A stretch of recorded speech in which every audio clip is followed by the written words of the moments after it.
Yn gyntaf, ar am.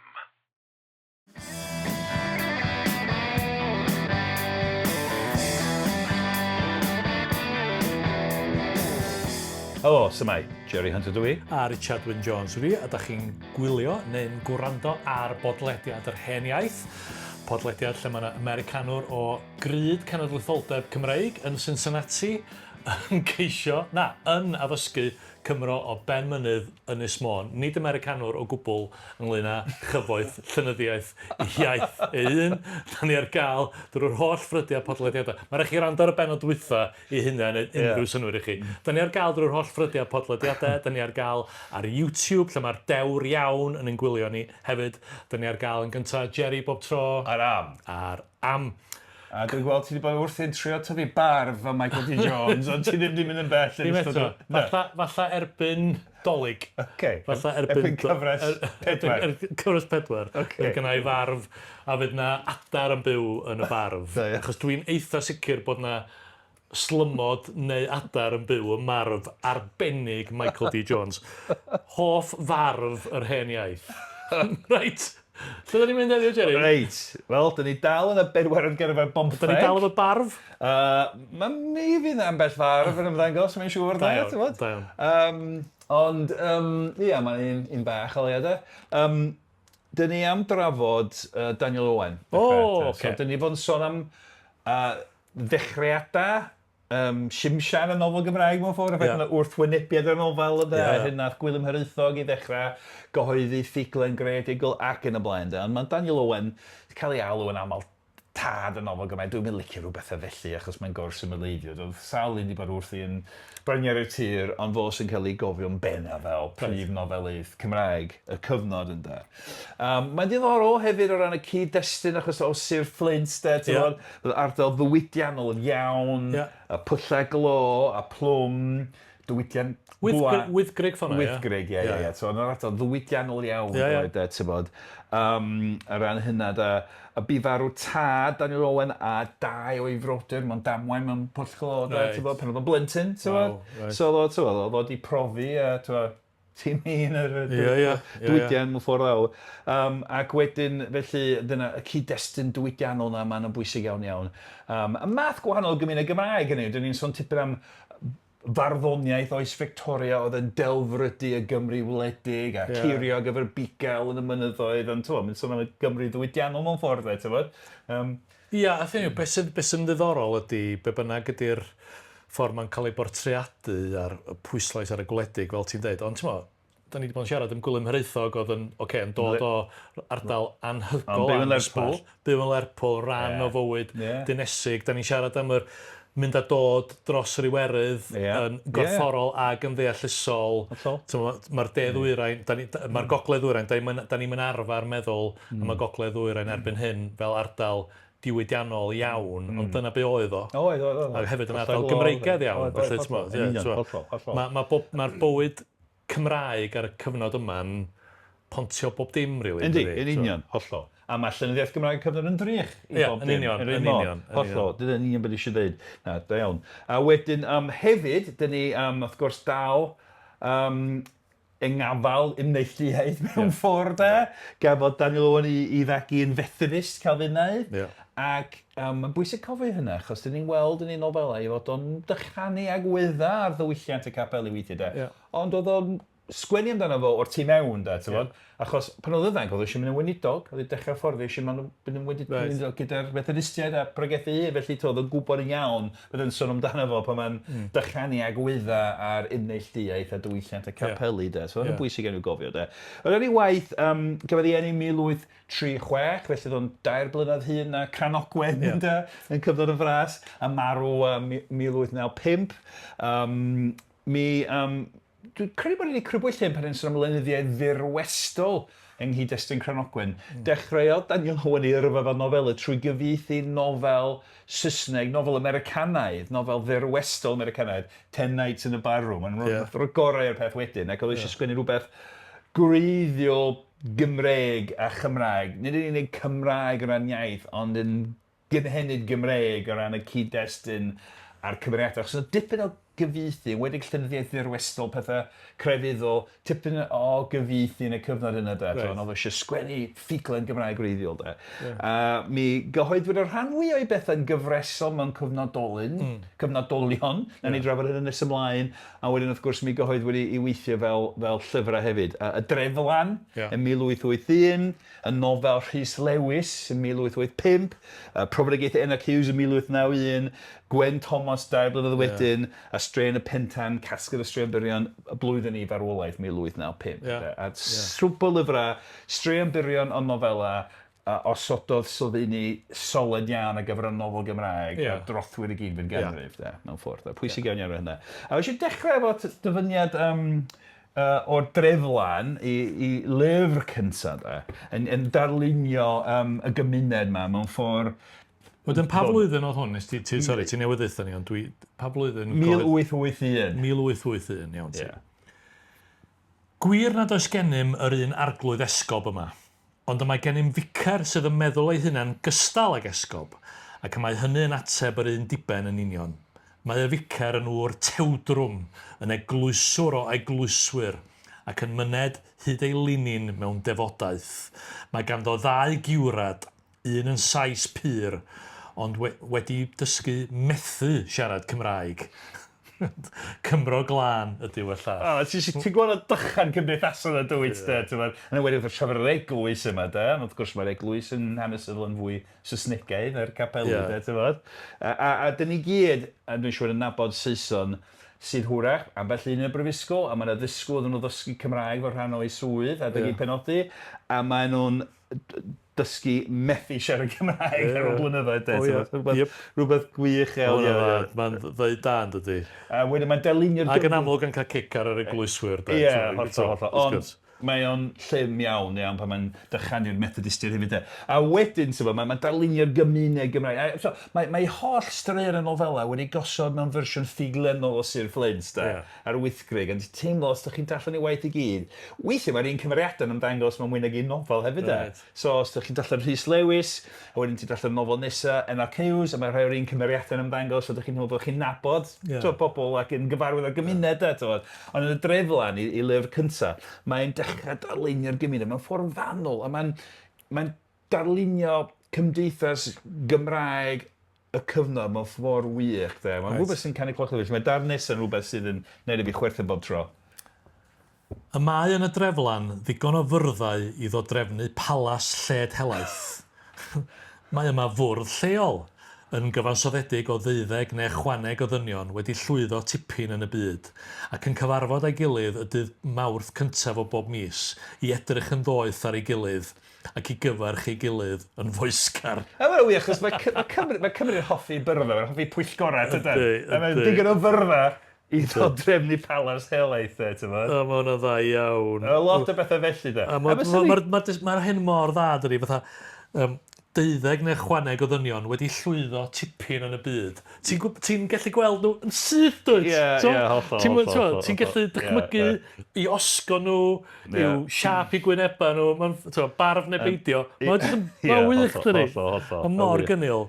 Mae'n dychanu cymdeithas, mae'n dychanu fe sy'n cael hymbygoliaeth a rhagrythau, ti fod. A hyn mae pobl yn gwneud i geisio dringo fyny yn y byd mewn ffordd. Fel yn un o'r Maen nhw'n cyfarfod dydd Mawrth cyntaf bob mis i edrych yn ddoeth ar ei gilydd ac i gyfarch ei gilydd yn foesgar. Sy'n gwybod nad oes dim un o bwys yn digwydd yn y bwrdd y pwyllgor mae'n dweud, bod yn hunan bwysig de. A wedyn, mae'n sôn am bob math o bethau yn y Dreflan. Mae'n defnyddio'r rhywbeth nath o'n neud eto, mi fysa fo'n neud nes ymlaen yn ei nofel Enoc Huws, sef yr ymadrodd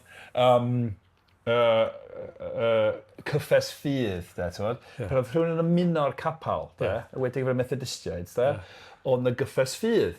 A peth ti'n gallu gweld hynny, mae pethau pamffleti, pethau di cyhoeddi, llyfrau yna bach, yn rhestru'r holl bethau yr holl gredoa, os ydych chi'n ymuno'r enwad hwnnw, a'r capel hwnnw, ydych chi fod i gredu'r holl bethau. Felly pobl i gael ei dderbyn yn deud bod nhw'n derbyn y cyffes ffydd, rhywbeth go iawn. Ond oedd hwn defnyddio cyffes ffydd fel ymadrodd eitha dychanol, fel yn y dreflan.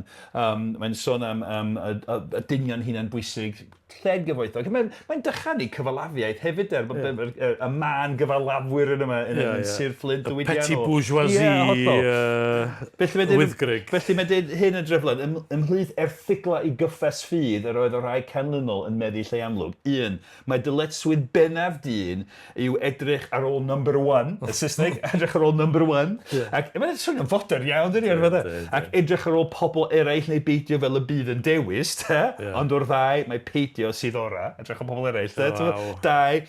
Mae prif ddiben dyn ar ddeiar ydyw gwneud arian, a dwi'n popeth arall yn is-wneithgar i hynny a mynd ymlaen ac yn y cyffes ffydd y dyn busnes yma, rhif 7, fel beirdd a llanorion yw ystyried fel rhai a chrac yn ei penna, ac mae dyfais ydyw llyfrau i ddifetha amser ei sbilio dyn o'i arian i ymborth a'i ddillad. Agwedd y Scrooge o gymeriad. Wel, efo Philistiaeth y petit bourgeoisie ydi hynny. Da iawn. So, lot o bethau fel yna. Lot fawr o bethau fel yna. A wedyn, i nofel fawr gynta, Hunangofiant Rhys Lewis, Gweinidog Bethel i roi'r teitl. Sy'n wir, nofel. A mae prif gymeriad Rhys Lewis yn hen weinidog, ddiweddurfa, mae'n sgwennu Hunangofiant. Ac fel istryw, mae hynna'n beth athralithgar, achos dyn ni wedi trafod y gwrthwynebiad i'r nofel ymhlith capelwyr. Ffaith bod Gymeriadau wedi brwydro yn erbyn hynny yn y ffordd o'n trosi Uncle Tom's Cabin ac yn y blaen.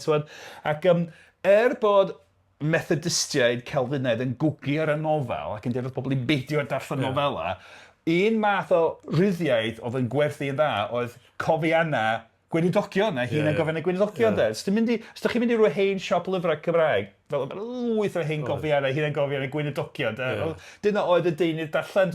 Mae'n stori o, ydych chi'n cael busnesu mywyd rhywun, a mae'n ffeithio, ac mae'n amwynidog, felly mae'n grefyddol, mae'n adoladol ac yn y blaen. Felly... un o'r pethau dwi wastad wedi meddwl sy'n od am y byd llenyddiaeth Gymraeg ydy gymaint o hunangofiannau a chofiannau. A lot o'n nhw... Pobl yn datio, ti'n gwybod? Dwi'n gwybod.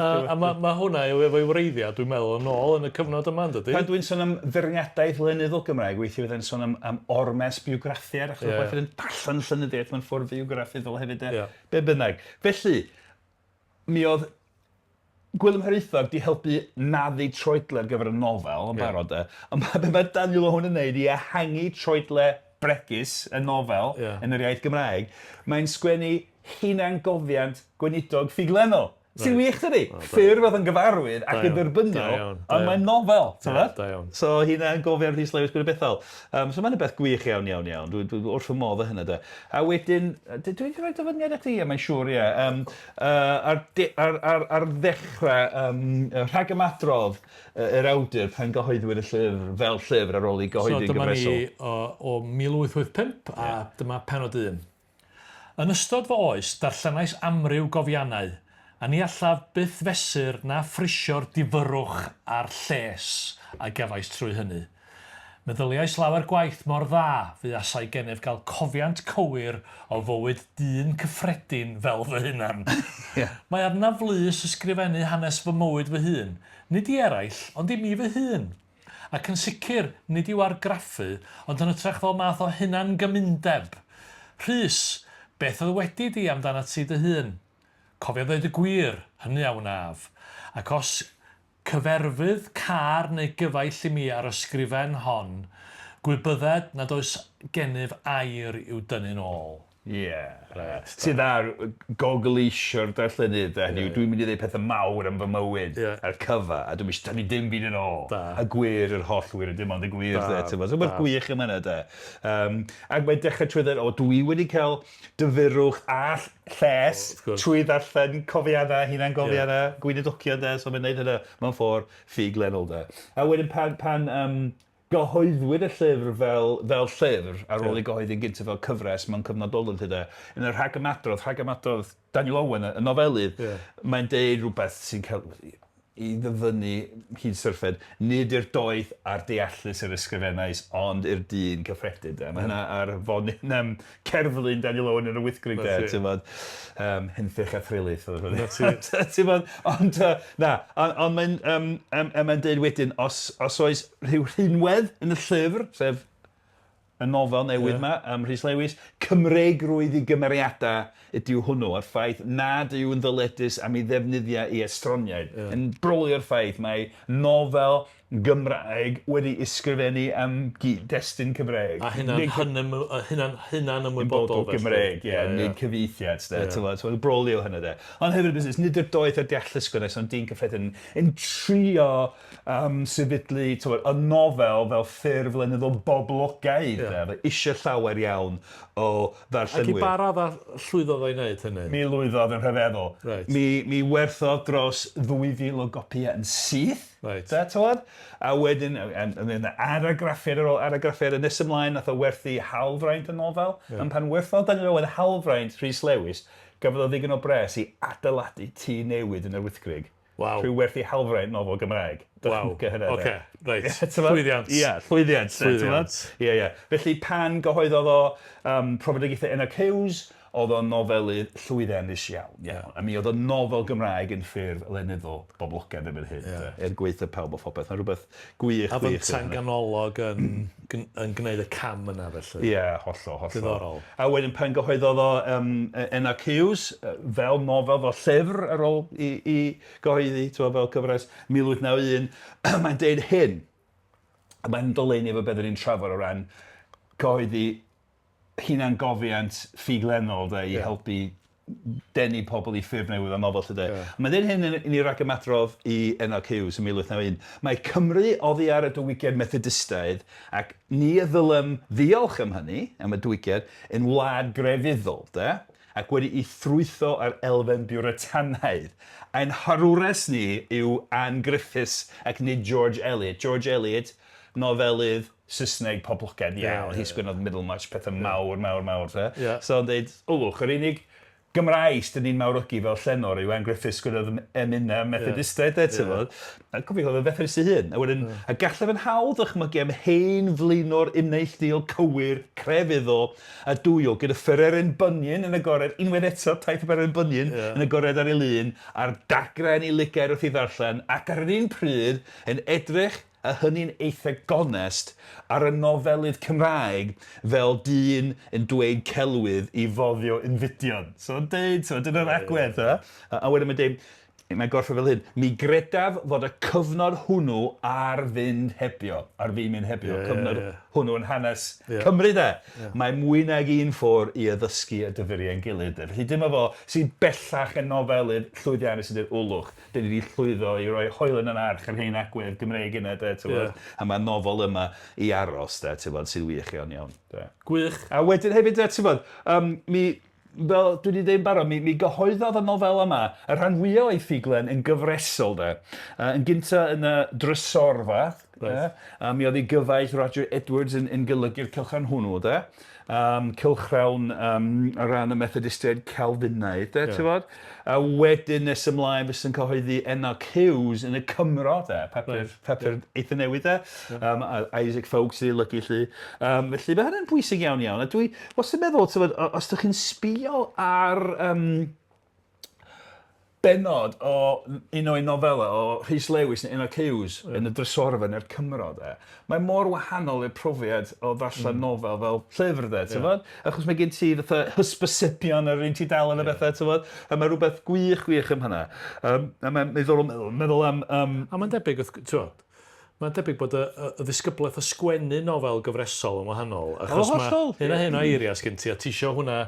Mae'r darn yna yn gorau neu synwyr yn fewnol yn ogystal â fod yn... A bosib yn y gymhelliad i lusgo pethau allan o'ch chi bach hefyd, mwy o bres. Ond hefyd, sy'n meddwl am profiad pan ti'n trefnu efo pobl ifanc, mae pobl ifanc dydy hyn, yn aml wedi arfer a gwylio cyfresu drama mwy na darllen llyfrau. A meddwl cyfres ddrama ar y thylydu, dydy hyn, mae pobl yn gallu mynd ar y streaming services a bingio a gweld cyfres gyfa mewn penwythnos. A weithiau mae cyfres sy'n cael ei ryddhau fesol pennod, fesol wythnos. A rhywun yn gwrdd disgwyl tan y bennod nesaf. Fel oedd, dychmyg darllen nofel, ti wir eisiau darllen y nofel, ti'n gwrdd disgwyl tan wythnos nesaf, rhywun nesaf Cymro i gael y bennod nesaf. So mae hynny'n diddorol. Mi oedd y profiad darllen greiddiol yn wahanol iawn i beth ni'n meddwl amdano fo'r nofel. Dwi'n ffeindio hynna. Ac o ran, dwi'n mwyn, rhan ni drafod Enoc Huws yn fanylach yn y bennod nesaf, achos mae'n nofel bwysig, fy hoff nofel o ran gwaith Daniel Owen. Dwi'n hoffi cyfeiriad fo pan dwi'n meddwl am y ffaith bod y nofel wedi chyhoeddi'n gyfresol mewn cyfnodolion llwy. Rhywbeth gyhoeddwyd yn y Cymro mis Mehefin 1890, dan y pennod Cydymdeimlad ac Enoc Huws gan dyn y tren. Ac dyn y tren, oedd o teithio'r drein, unwaith eto o Gymru ddwydiannol, mae'n lot o dreinau, pobl yn teithio'r treinau bob man. Ac y dyn mae'n ystod y tren, a mae'n gweld cwbl ifanc gyferbyn ag o'n y cerbyd o'r tren. Ac oedd nhw fel Cymro, Papua Newydd, gŵr y gwraig ifanc. Ac yn cyd allan pennod ola Enoc Huws yn y Cymro. Ac yn crio wrth wneud So mae dyn yma'n sgwennu mewn i ddeud hynna. A mae'n brofiad dallan mor wahanol, dydi. So rhywbeth gwych am hynny. A mae'n dipyn fel hyn. Cyn gyntaf yn bod wedi cymeryd fy sedd ddim y ddau arall i mewn gŵr y graig allan dwbio'n fian, tynnodd y gŵr, newyddiadur, papur newydd o'i logell, o'i fag, gan edrych drosto'n brisiog. Mynd yn gaflwn, botio rho papur, nesdor o hyd ar hyn y ddymunau, sef pennod o Enoc Huws, yn fian gwelwn ddegryn mawr yn treiglo dros i rydd. Mae'n fel wych dydi, ffantastig. A wedyn, mae i wraig o'n dweud, o'r diwedd, plug a papur, give it to me, meddwl one of the guests, na, meddwl, the sister, give it to me. Na, meddwl fo yn Gymraeg, rhaid i chwi orffwn i ddarllen i mi, mae'n jyst wych de, a mae'n gweld mae pennod ola Profedigaethau Enoc Huws ola. Gwych de. Gwych am hynna. Felly, mi nath ni, ar gyfer cyfres lefel arheiniaeth, mi nes ti chwarae teg, nes ti rhywun mwy ddarllen nofel ymlaen llaw, a hwrach dylai fo wedi gwneud hynna, ond ti wedi bod yn brysio iawn yn sylwebu ar y ffoliau Cymru. Dwi wedi darllen Enoc Huws, diolch yn fawr iawn i ti, Jerry Hunter. Gan i weld yn y bennod nesaf, ti'n cofio? O, ddwy'n cofio ddim byd ohono fo. A llai addo hynny, ond dwi wedi darllen o. Reit, diolch am lichio fi o dan y bws. Unwaith eto. Diolch yn fawr iawn, Jerry. Pleser. Eto mwynhau dy afiaeth a dy brwdfrydedd yn trafod Daniel Owen. Diolch i Richard Martin am recordio, a wedyn gwneud yn siŵr bod chi'n gallu gwrando a gwylio hwn. Da ni'n gwerthfawrogol iawn os da chi'n rhoi gwybod i bobl am fodolaeth y pod. Da chi'n gallu deithio nhw bod ni ar gael drwy'r holl ffrydiau podlediadau. Da ni ar gael ar YouTube, da ni ar gael yn gyntaf ar am. Mae yna 93 o benodau o'r brif gyfres. Mae yna fwy ar ben hynny o rhywbethau eraill. A mae bobl yn gallu just dechrau lle maen nhw eisiau dechrau. Da chi'n gorau dechrau. Neidiwch i mewn. Ie, neidiwch i mewn. Yn hollol. Be arall gan erydd? O ia, ti'n darparu talfyriad Saesneg o bob un o'r penodau yma ar gyfer Nation.Cymru, sy'n wirioneddol werth i'w weld. Achos yn aml mae'n cynnwys pethau dwi'n anghofio ddeud yn ystod o'r recordio. Achos dwi'n neud hyn yn... Byrfyfyrio di lot o hyn. Felly, da chi cadwch olwg ar heini. Ag, dwi'n meddwl, Jerry, dyna fo, hwyl am y tro. Hwyl fawr.